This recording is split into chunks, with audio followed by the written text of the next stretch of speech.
So definitely, if I say something that inspires a memory of your own, write it down so you don't forget it. Don't let those things leave. If they come back to you, grab them and keep them because they're yours to begin with.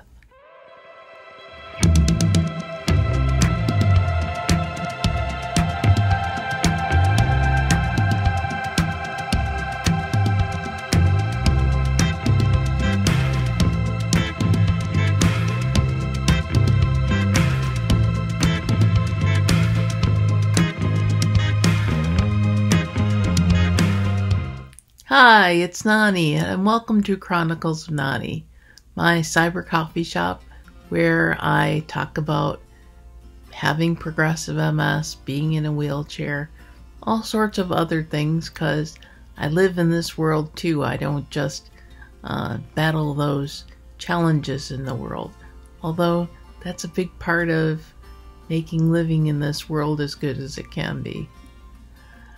If you are looking for a little bit of a laugh every now and then, if you're battling a chronic illness, living in a wheelchair, both, this is definitely a good place to subscribe. If you are a friend or family or just somebody that wants to know, hey, how hard is it really to get along with somebody with a chronic illness in a wheelchair, subscribe. Because you're going to find out it's not hard to get along with us at all. We're just like everybody else. We just happen to be blessed with something that makes us different, with a challenge that we're battling. I worry about that if you get an earworm of a song that I don't mean for you to have an earworm from. Memory is not a copyrighted word, but YouTube is really careful about especially music and video clips, and you don't use something that's copyrighted material by somebody else just because they don't want to get themselves in legal trouble. But I'm really careful about that too. I do have a subscription where I get some licensed photos. I get 10 a month that I can use and make sure that my subscription to that stays paid up so that everything is totally legal. Because right now I don't make any money doing this vlog. So there are a lot of things that are out there that I could say, hey, it's fair use, I'm not making any money out of it. But I don't want to suddenly have something where someone wants to advertise on my blog. Or I do get enough subscribers that YouTube says, well, would you like to monetize your blog? Because then I would have to go back through, I think this is number 85. So I'd have to go back through all of the different vlogs that I'd done before that and find out, am I breaking any laws? And it's easier just to make sure I'm not breaking any laws right from the get-go. So I'm careful about that. So I don't think I can get in trouble for saying Cats from the music, or Memory from the musical Cats. And I definitely can't get any trouble telling you I don't want you to get an earworm from it. But I just can't start playing it or showing a picture from a movie or even singing it. You don't want to hear me sing it anyways. You've heard me sing some stuff. You don't want to hear me sing it. But we're talking about memories today, and I'm going to kick that off with Cyber Coffee Shop, and I gotta have my coffee. And today's coffee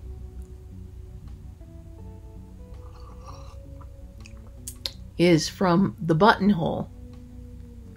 The coffee mug is from the Buttonhole, which is a, or was, I haven't been there in years, But it was a crafting store, mostly quilting, that I went to a lot with Grandma. And I remember going to the buttonhole with her when she was getting stuff for quilting. And she would go through with things that she was looking for and let me know what we're looking for. And of course, Grandma would then look at something else. Ooh, I don't have that. That gives me a great idea, and pick that up too. But she was also great about explaining what she was looking for and what she was going to do, and answering any questions I had. Because I'd see something, it's like, all right, well, what do you use this for? And she'd explain it to me, or she'd say, you know what, that's something I haven't used before. And we'd take the piece and we'd go to the owner and we'd say, okay, so what do you do with this? My granddaughter and I need to know. And they would fill us in, and it was small town, West Branch, Michigan, not a real huge town. And it was usually someplace that we would go either before or after. We would go to the Chinese restaurant there, which was a no MSG Chinese restaurant. So we'd go in and we'd have our Chinese dinner, and then we would go across the parking lot to the only cappuccino shop in West Branch at the time. And we would have our fancy coffee and stop and do our quilt shopping and then go back to her house. And it brings back wonderful memories of things that Grandma and I did when I went to visit. So that goes back with the memories. I've had lots of people either commenting on the vlog or person to person have said, how is it you remember so many things and so many details? Well, first off, I do consider myself blessed that I have a very long memory. I can remember, I think the first time I really shocked with my memory, my mother and I were talking, and I had said something about Neil Armstrong's first step on the moon. And Mom figured it was something that I had heard about in school or read about, something like that. And I went on to start to tell her that I remembered where I was and watching it on TV, and exactly what room I was in, who was there, that a bunch of grown-ups had come to watch it on TV, and all kinds of people telling me, Devonna, get away from the TV, don't stand so close to the TV. And I remember the reason why I wanted to stand so close to the TV is because I wanted to touch the moon. And my mother's jaw just dropped. And she said, that's not what I was expecting. And she told me that we were at a cousin's house for a shower, and she said, I don't remember if it was baby shower or wedding shower, but it was for a shower. And the grown-ups came up at the time that it was supposed to be on TV. And you kids were all playing in the den where you usually do when we went to that cousin's home. And that there were a few adults that wanted to see the lunar landing and man walking on the moon. And yes, there were people that were saying, Devonna, get away from the TV. She said, I think it was mostly because that you were standing in the way. But to my young mind, touching the TV, touching the moon on TV, was touching the moon. The first lunar landing where a man walked on the moon happened 9 days before I turned 3. It is not common. I have read in several places that most people don't have any memories from before they were 5, even older. And I do have older memories than that.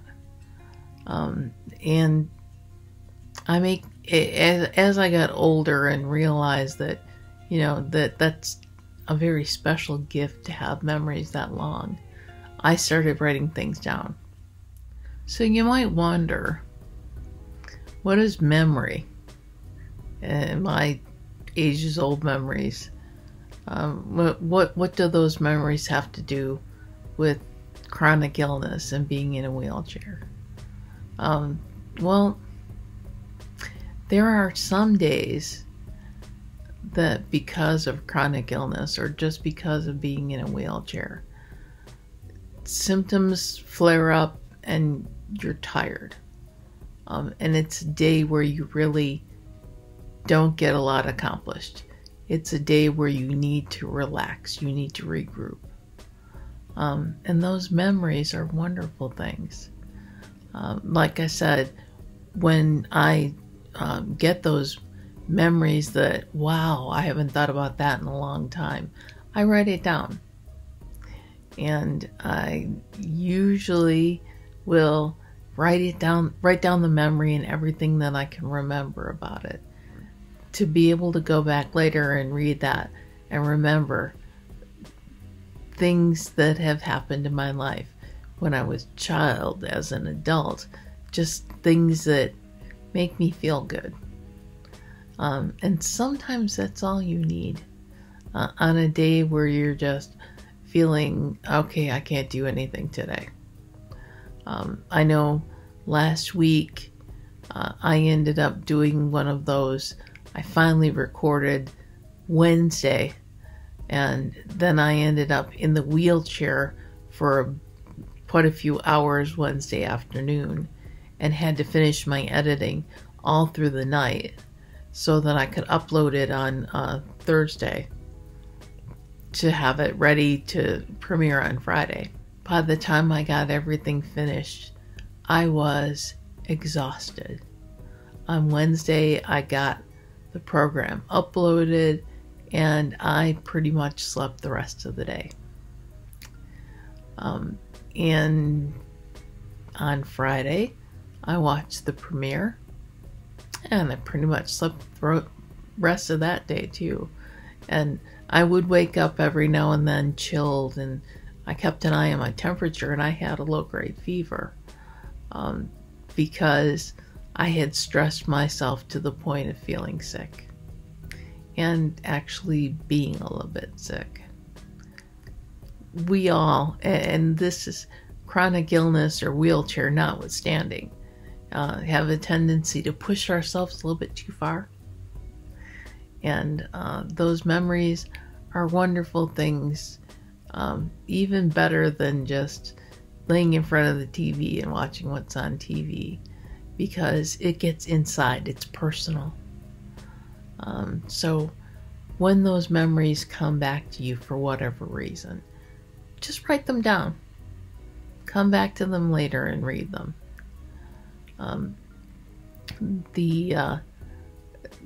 Like I said, a lot of comments that people will say that I hadn't even thought about this in years, but hearing about your memory of one thing made me think of something else. And wow, the power of sharing memories, and the in person too, that we would start talking about one memory and you talk about it with the people that you were involved with, and it turns into a giant conversation about this thing you all did together. And memories are pretty powerful things, and they make you feel good. One memory, and this goes back to the going back and checking things and making sure that you got all of the details right. And maybe that's just a me thing. I'm comfortable doing that. But when I was a kid, Mom used to watch the late movie on Saturday nights. It was often a horror flick. And she said she very often would, before she went to bed, pick me up off the floor from under the coffee table and put me back in bed. When it came to things like, I'm not tired and I want to watch the movie. So I got out of bed and I'd get underneath the coffee table thinking that Mom didn't see me and watch the movie, which was usually like watch the first 5 minutes or whatever the movie and fall asleep under the table. There was one week where Mom told me the movie that's going to be on this week is very scary and will probably give you nightmares. Do not come out and watch the movie this week, please. And I said, okay. And of course I lied. The little lies. I was a little kid. These were little lies. But of course I got back and got under the table to watch Attack of the Gargantuans. And Mom found me and put me in bed. And the scene from the movie replayed and I woke up screaming. And that was the see, when I tell you not to come out and watch a movie so it won't give you nightmares, I mean it. I'm not just telling you things. If it's not going to give you nightmares, I'm not going to tell you not to come out and watch it. I'll just put you to bed. But this one you didn't need to come out and watch. There was a scene in the movie. Two people standing on a boat. A yacht, a nice boat. And a gargantuan comes up from out of the sea and grabs the two people off the boat and eats them. You see him chewing them up, and he spits their clothes out on the deck of the boat. First off, I've got to tell you about the, ABC movies. Okay, gargantuan chews people up, spits their clothes out, not a drop of blood on the clothes. That's how good and realistic a movie these were. Well, a few years ago, I rented and watched Attack of the Gargantuans on my iPad. That scene doesn't exist. It never happened. The scene that I remembered my entire life from this movie, the scene that gave me nightmares, never happened. As I'm watching it, the scene is a combination of several scenes, all put together into a collage. And while the scene never happened, it was basically a whole section of the movie all put together. But hey, give me some credit. It's the middle of the movie. I made it a lot longer on this one. Or at least at some point I woke up and saw the middle of the movie and I put together this scene that didn't exist. But it's a culmination of the movie. And I was just so surprised because the scene I remembered so detailed never happened in the movie. And I do write everything down. It's my intention someday that I'd like to take those old memories and put together a scrapbook with just little stories about the memory, maybe a couple of pictures that relate to it. But it's nice to have those old memories. Because on those days where I feel sick, on those days where I just feel like I can't do anything, like the MS symptoms are telling me, no, you're not doing anything today. Or just, I'm in the wheelchair and I'm not in quite right and I've got pain. And I just want to lean back in the wheelchair and pull up the iPad and go through my notes, and there we go, some memories. And those things help calm me down, help me feel better, keep me out of the opioids. Not totally. Sometimes the pain is so bad that I do have to take painkillers, but my doctor knows that I'm so deathly afraid of becoming addicted that I'm not going to take a painkiller if I'm not hurting. Sometimes just the peaceful, happy memories are enough, and they help. So definitely, if I say something that inspires a memory of your own, write it down so you don't forget it. Don't let those things leave. If they come back to you, grab them and keep them, because they're yours to begin with. It may sound like a vanity thing, that I'm keeping track of all of the old memories and all of special things that happened in my life. I keep a personal journal, and I have lots of old stories, and I will every now and then go back and read in my journals. I've been keeping journals since 1994. It's not an ego thing. It's something that's calming, that makes you feel good about yourself, and it makes you feel good about who you were and who you will be. And it keeps you going in that I was wonderful and I'm going to be wonderful frame of mind. And it helps a lot. Chronicles of Nani premieres every Friday at 8 o'clock in the morning. But you can join me for a cup of coffee anytime, 24/7. I'm always here on YouTube to share coffee, a smile, or whatever you need to share. I'm always here for you. Thanks for watching this week, and I'll see you next week.